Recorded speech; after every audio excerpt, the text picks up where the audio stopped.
since I don't need to read anything. Oh, I got mine in my pocket.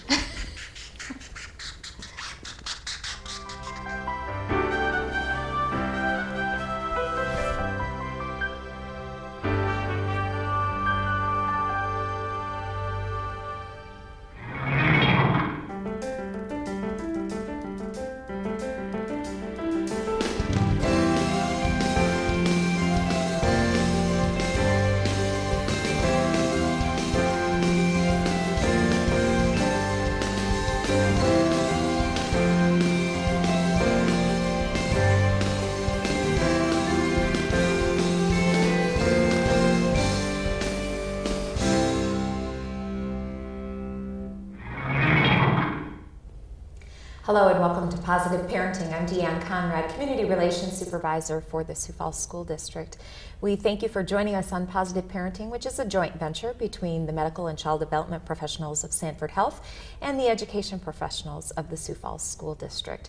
We're glad you're with us today to talk about a topic that should be near and dear to a lot of us, attendance, school attendance, work attendance, just attendance in life, those commitments we make, and how we can keep them, and the importance of doing that, and sort of what that lends to our life in general. So we have our guests here today who are going to join us in this conversation, and as we get started, I will go ahead and have Tracy introduce herself first. Yeah, I'm Tracy Jensen. I am the social work supervisor for the Sioux Falls School District and also the homeless education liaison. Wonderful, thanks Tracy. Jan Lee, I'm a family life educator for Sanford. Thank you both for being here today to talk about this issue where you think attendance should be pretty easy. We all have commitments we make day in, day out. We should be able to get to those commitments if we don't overschedule ourselves, which is probably another show all in itself, is overscheduling. But attendance, Tracy, you work with schools and social workers and families specifically, removing barriers to getting students to school. Talk to us a little bit about your work and how that impacts the schools. Right. Well, what we know, I mean, based on research is, the ultimate goal of attending school is graduation. Absolutely. And so we want to get every student to that point where they're graduating, they get that diploma and set them off on a good pathway in their life and to be productive citizens in society and all that kind of thing. But we know that patterns start early, and so attendance is so important. So we know that kids that are missing a lot of school between the first and third grade years of life, that establishes a pattern. They're not achieving as well in mathematics, in language arts, and so it's important to get that message to students so that we start them at a young age and they're attending on a regular basis. They're on time to school and getting there every day throughout their educational career. K Right. through 12. So, Right. And the focus, we're in the Sioux Falls School District going through the development stages and implementation of our strategic plan, and a couple of components that really relate to this is increasing our graduation rate and increasing our English language arts scores, our reading and our math scores. And we have sort of borrowed the language from a national campaign, and also something that the state of South Dakota is really focusing on. And our campaign is called Every Student, Every Day, Attendance Matters. And we really want those kids there every day, that they are capable yep. and healthy enough to be there every single day. We want them there so that we can continue to provide that education so that we can increase those math and reading scores, thereby also increasing the graduation rate. It seems so simple, but there are a lot of factors that come There into are play. a lot of barriers and a lot of challenges that families face, and it may be transportation, it may be, we are all, as adults, very busy. And, so sometimes it's difficult to make sure that kids are getting up, getting to school on time. Timeliness is also a factor. We want to make sure that they're there on time every day so that they can go right into the classroom and transition into the classroom. And so again, and that helps with that comfort level of that student as well when they're there on time and to be able to transition into the classroom. But there are other challenges, and we do have people in this Sioux Falls School District who are equipped, they have the educational background, and that's basically what they're employed to do, is to assist families to try and eliminate any barriers to education. And so, and that's one thing I would tell parents too, if you're struggling, because there are different situations too where there are family struggles and family challenges that present barriers to getting kids to school on a daily basis. There are also some kids that we know that just decide that I'm not going to school today and I don't want to go to school and I'm going to dig my heels in and I'm just not going to go there. And those are things that we can assist and try and help parents with, try and problem solve, get them connected with community resources, but also, try and help, these are some things that you can implement in the home to try and make every morning a success to get them to school every day. So. Well, this is a great time, I think, to bring Jan in and talk a little bit about, as a family life educator, how do you work with families, or what have you seen in terms of success for families that, or the necessary tools, maybe even to get on that right path? If you've been in a rut, how do you make that change? Well, I mean, it starts with not only looking forward to what does this affect me in the future, but how does it affect me right now? And imagine if you go into the school and you weren't there the day before and you're feeling lost and stressed. And really what that does in the brain is it doesn't allow us to maximize our potential. So not only are we not able to do what we need to, but we weren't even prepared with the information we needed from yesterday's lesson plan. So talking about some of the things that are really essential in helping a child to be prepared for school. The sleep patterns, getting to bed on time so that we can not just get there and get through the day, but get through the day with our greatest potential and our ability to absorb and to learn. And we know that a stressed brain cannot remember. We know that a stressed brain cannot do well in school. And so if we set our families up to understand that we're putting our children into a place where they're going to be stressed if they come in without having prepared a lesson, or without having been there the day before, but also without having enough sleep to really maximize our learning through the day. So I think it starts with looking at the whole picture, not just where our future goes, but how is it going to affect me today, and how can I help my child to feel the greatest self-esteem, the greatest ability to get through the day, and feel good about how I get through the day and my learning capabilities. Right. Well, that all makes so much sense in terms of those ruts that families sort of get into. How do you break that cycle where, we haven't really had very good school attendance, or, my child has been, as you said, Tracy, digging in their heels and they don't want to go, and something is bothering them, or whatever the case is. How do we break those cycles? Because as a parent, sometimes you're just, doggy paddling to keep your head above the water. And so how do you break that cycle, and really, what attempts are necessary to get that done? Well, of course, depending on the barriers and the family situation and what is causing the difference, and the age of the child, of course, too. If we're dealing with a very young child, we have a little more control about getting them up and getting them there, and have the ability as a parent to just set the standard that this is what we do. With an older child who if you're already feeling behind because we haven't had great attendance, the ability to stay away from that uncomfortable feeling is going to increase over time. So seeking support from people within the school system, I think, is really a big part of that. How can I break this cycle? Outside support, if we need to help a stressed child, regardless of the age, if there's need for that. How do I get through my day if I feel like my day is overwhelming, or that I can't do well or academically make it through my day? It'd be much easier to avoid that. So maybe we need to seek support from the people within the school who can help academically and who can help to support the family in getting the resources they need and getting there as well. What are some of the resources that are available, and things that our social workers are using? Well, like we've got our social workers, our counselors. We want to make sure that parents are engaged with the school district. So if at any point you're struggling or you're having issues, maintaining that communication is really essential. But also, one of the things that our social workers will do too is just going in and talking about consistency and establishing patterns and routines in the home. I mean, routine is so important to kids. And so, making sure that, okay, we've got an established bedtime, and setting up that bedtime. So maybe we have a snack at this time, and then we read at this time, and then it's bedtime. Every morning we're getting up at this time, and this is what you do every single day.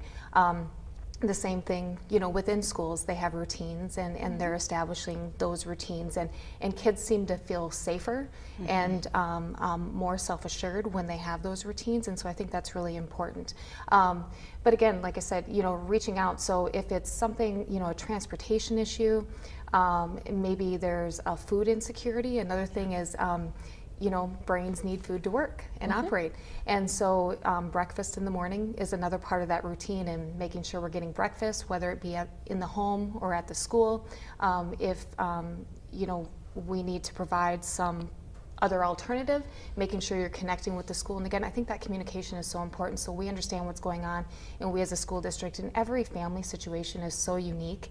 And so that's why that communication is so important, that we understand. And I tell families that I work with every day, ask me, even if you think I can't help you, because the worst I can tell you is that no, I don't have a resource for that, but more than likely we'll be able to find some sort of service or resource, or we'll be able to problem solve this issue. So, and I think one benefit that we have here in Sioux Falls is such a wealth of resources and people who, organizations and agencies that are willing to step forward and say, okay, if this becomes a greater need, maybe this is something we can address, if we haven't embraced it in the past. And so I know the Midwest Dairy Council is doing some things with breakfast in the classroom over at Terry Redland Elementary, where identified need that, sometimes that hectic morning routine, perhaps families that have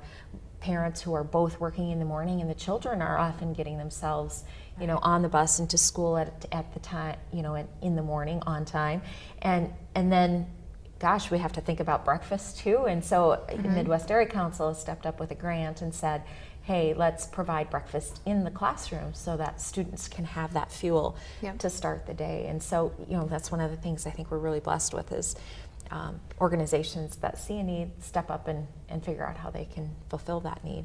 Tracy, I know you're you've been tasked with sort of leading a committee on attendance and looking at some of those issues that have created concern in certain different areas. What is that work? What direction is that work taking, and what have you found so far? It's new.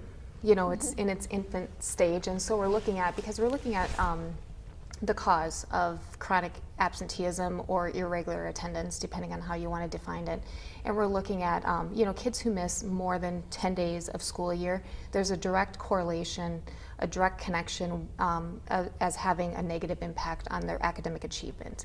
And we're not focused necessarily on, those that do maybe have chronic medical conditions, because we know that's very legitimate, and there's other services that are offered through the Sioux Falls School District, such as homebound instruction and that kind of thing, or kids that maybe are going on an extended trip, but their grades aren't really impacted. They're okay. Yeah, they're not. It's not impacted by that, and so looking at that, and so some of the things we've been looking at are, poverty-related issues, mental health-related issues, substance abuse, transportation issues, and kind of that those students who can't, because there is some sort of, whether it be a private family situation that they can't attend, or a societal issue where they can't attend, or those who won't attend, and it's just those skippers. I mean, we do have parents that call in the school and say, I've been trying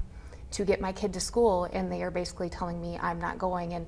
And again, you talked about when they're younger, as a kindergartner, first, second grade, we can pick them up, we can put them in the car, and we can drive them to school, and we can get assistance to help haul them in.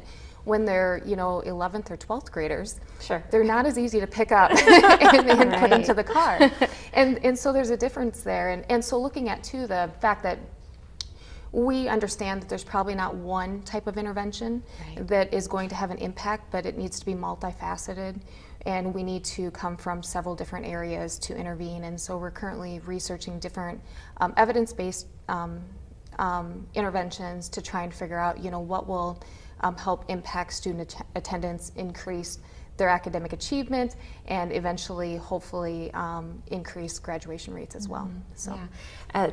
You mentioned at the beginning that graduation, that is our ultimate goal, and there's lots of different steps along the way, but all of those patterns then do tend to lend themselves to how we as adults interact, and if we get to school well, we might be at school if we're adults, but getting us to work on time as well. Yes. And just that pattern, and that starting early is really the best option if we're going to create a great work environment or workforce as well. Right. I mean, what happens is we're not dealing, our brains are developed at 25 years. So when you're only halfway there, it's hard to see your future and hard to see your employability being an issue for you at the time. And so, a teenage mind might not see that as, oh, that's way off, I'm fine now, it isn't important to me yet. But helping them to understand what's coming up for them. It isn't just, are you going to be employable? It isn't just, are you going to be able to get to work on time? It's, will you want a job that you have? I mean, can you get a job that you want? Because you have set yourself up for success for that, and you can look forward and say, anything I want to do is something I can achieve in my future because I've set myself up for that kind of success. Or will I be stuck in a job that I just really do not enjoy and don't look forward to because I didn't help myself to prepare that way? It's tough to work with that because sometimes when a brain isn't quite fully there, we just see the here and now, and yes, that's somewhere in my future, but right now this is a much more comfortable place to be. So helping to motivate them to understand that today does affect what your future is, and habits that we put forward today will affect us in the future and help us to achieve what we really want to achieve long term. I'm privileged to serve as a chair on the Sioux Falls Chamber's Education and Workforce Development Committee, and one of the things we talk about as well is developing that workforce over time, and sort of how, yes, the students need their academic backgrounds in order to be successful in a workforce in the future, but also that key component of attendance and being there and having somebody being able to count on you, and you being able to count on someone else, because if somebody else in your team or in your workplace has chronic absence as an adult, then you can't count on them, they can't count on you. I mean, it definitely does filter over into that workplace. And sometimes, if parents are dealing with a child with chronic absence, and they're working really hard, then that causes them to miss work as well. Absolutely. And so it's just sort of a domino effect over time. Absolutely. Well, and that's one thing, we talk about, I think there's a misconception too, where at the elementary level, well, they're not achieving high school credit. It's not really going towards graduation, and that's not the case because those patterns are established very early on. Right. And so going over, but also we do have parents too that if their kids are missing school and they're having to stay home and take care of them, that is impacting their work life. And so if they start missing a lot of work, all of a sudden their job is in jeopardy. And then we can go back and we can see that filter over and go over to the fact that if they're in jeopardy of losing their job, that could send the family into poverty, and that creates more issues. And again, so it's there are so many different things. It's cyclical, and there are so many different things that come into and play into that attendance, the work, and just sustaining family life. And a lot of it does. I mean, it does come back to attendance and graduation rates and all that kind of thing. Right. And the stress, I know that's, you know, something you've focused on is that stress for the child, stress for the parent who's trying to get the child out of bed to go to school in the morning, you know, and all of that sort of sets up a recipe for disaster in a home life situation. For sure, and it sets up who we are as a person, our self-esteem as we grow up, how we feel about ourselves, and if we set up new skills to learn about how to deal with situations, or if we look to avoidance to deal with our stress. And those are lifelong skills that really follow us all the way through. So if we learn how to deal with well, it's stressful to go to school today because I have a test and I'd rather avoid it. Or if I learn a new skill set that says, well, in order to combat this, I'm going to, you know, go forward this way. And again, I think stepping in and asking for some help from the school system and saying, wow, I have test anxiety, or I have some barriers that are like that. How do I get past that? Because it really builds the whole self and our self-esteem. And we either learn new skills in dealing with stress or we avoid them, and that can set us up for a lifelong pattern, not just in the workforce, but in feeling good about who we are. And really probably lend themselves to mental health challenges, or, you know, like that anxiety, the depression, the, you know, those kinds of things that really, again, sort of get the snowball going, and then it's hard to break the cycle. Right, and help me with my confidence to come back in the next day, help me with feeling good about every kind of event, every kind of barrier that may come my way, overcoming those barriers, and learning skills that do that. Those are really important skills that start very young, as we said, where you get to learn how do I deal with these kind of barriers, and if I learn that I can just avoid them, it sets us up for some very difficult positions much later in life. And I think that is one thing that parents can help with, is helping them to have the confidence to go in regardless. And how are we going to help you with this new skill set? And what kind of skill set do we need to help you to get through this part of it? And you bring up a good point there with, I think parents can role model for their kids. So if the child is struggling, and because a lot of times that's your first point of contact, the parent or the child comes home and says, Mom or Dad, I don't want to go to school tomorrow because of a test, or I've got a issue with another child, or whatever else. So role modeling for the child of, okay, so what do you do in that situation, and how do you seek out help? And so, you know, contacting, and you know what, we're going to go in and we're going to talk to somebody at the school, and we're going to figure this out, and we can figure this out together. And I think that's a good, again, that role modeling and setting up and adding a skill to that child so they understand, okay, this is how it works. Now I know how to ask for address help, and where to go if there are those needs. Yeah, absolutely. And then those skills, just hopefully those positive skills will trickle over and continue then into later in life as well. So wonderful pieces of information. When we get to, I know your work, as you said, in this attendance committee is quite new, and you know, is there a goal in terms of increasing attendance specifically? I know there's goals in terms of increasing the graduation rate, increasing the math and reading scores, but it seems to make so much sense that we can't do those things. We can't increase math and reading scores or increase the graduation rate if the kids aren't in school. Right. Well, and I think the ultimate goal, and this would be, you know, pie in the sky type thing, would be every student, every day, their butt is in that seat and they're learning. You know, that, I mean, that would be our ultimate goal. But we know that again, is pie in the sky, and it's probably not realistic. But we want to make sure that every student that can be in school, you know, on the days that they can be in school, that they are there, and that we're working and providing interventions that eliminate any barrier to them getting there.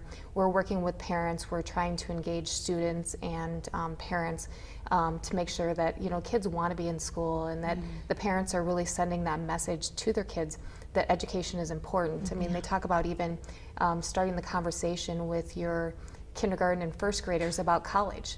That, you know, talk about it. Now, college, I don't believe is necessarily a pathway for everybody, but starting to talk that there's something else out there. Beyond graduation. Beyond Graduation is not the end. Graduation is not the end. Yeah, there's something else, and so this is, and also talking about how exciting those mile markers are, and what it looks like. So in elementary, what it looks like when you go to middle school, and how exciting that will be. And instead of being in one classroom, you're going to be moving from class to class. And when you go to high school, and even choices on classes. The choices on classes, and even looking at, here in Sioux Falls, driving by the school, that's the high school that you are going to eventually attend. And so making it a very exciting, encouraging thing, so that when they're younger, they start picturing this image in their mind that that's where I'm going to go, and that's what I'm going to do. And also just saying, you can be successful. I know students, and I've had parents say, they came home, a student came home very defeated because of maybe it was a spelling test or a chemistry test or whatever it was. And it's like, okay, well, let's figure this out, let's learn it together, and then let's move forward. That's one incident. You have a whole year. It doesn't define you. You have a whole year, and it's exciting that, okay, you might not have got it now, but let's figure out how you can get it and how you can understand it. And then once they do, celebrate that. And when celebrate, I mean a high five and just saying, that's wonderful. 2 days ago you didn't understand this, and today you do. That's incredible. And just, some of those little things I think that parents can do, and to encourage their kids. Absolutely. And that support increases self-esteem and ultimately makes us all feel better. If our kids are feeling good, we're feeling better and more confident, and we're not worrying about them or stressing about things either. Right. So. Or even as they peak in interest in an area, you're looking forward. Even in kindergarten, they watch the Olympics, they get inspired by that. I think you could be that person. I think that could be you. How are we going to get there? It starts today that we look at how we're going to get those kind of goals. The Olympians didn't walk in and just become Olympians. They worked on it very hard. So we instill those kind of values that say, I'm working towards a goal, I'm working towards what I want to get to, and have the persistence to get there. But, I think even in the very young child, saying you can be anything that you want to be, but if you want to get there, you're not going to get there by not attending school. Right. Well, we have come to the end of our time. We hope that the message that you've gotten from this program today is that every student, every day, attendance does in fact matter, not just for graduation rates and reading achievement and things like that, but really attendance matters in life. We have to show up if we want to be successful in life. So thank you for joining us today on Positive Parenting.